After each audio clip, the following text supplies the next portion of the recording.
Hi, good day once again. This is Daddy GM 5323. Welcome back to my vlog. Welcome back to driving lessons on the road. So ito po yung driving lessons natin ngayong umaga regarding sa defensive driving. The most effective, the most positive way of driving, ang quality defensive driving na binibigay ko sa inyo ngayon. So ngayon nandito tayo sa main highway. From the intersection, dumaan tayo dito ngayon sa leftmost lane or the fast lane. So every time mag-drive po kayo sa highway na 2 lanes, 1 way, tulad dito, which is tinadaanan ko yung leftmost lane or fast lane area. So ang gagawin po ninyo, always check left and right side mirror. Galiin po natin ang 3 seconds each side mirror to check if nasa loob ka ba ng lane or hindi. Pag hindi, adjust ka mismo.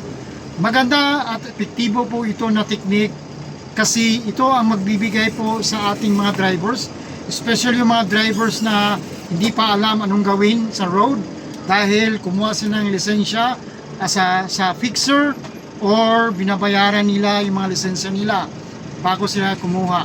So mas mabuti, ito yung mga slide technique, mga madaling gagawin ninyo, simple pero hard sa iba and very effective.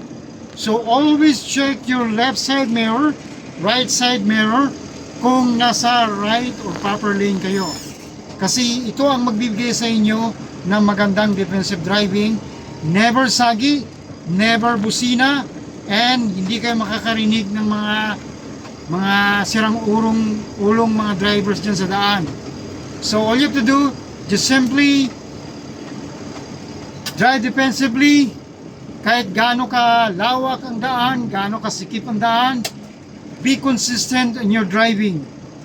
Tulad dito, konting slightly left, signal light always, kahit gaano ka short yung pagliko mo, always use your signal light.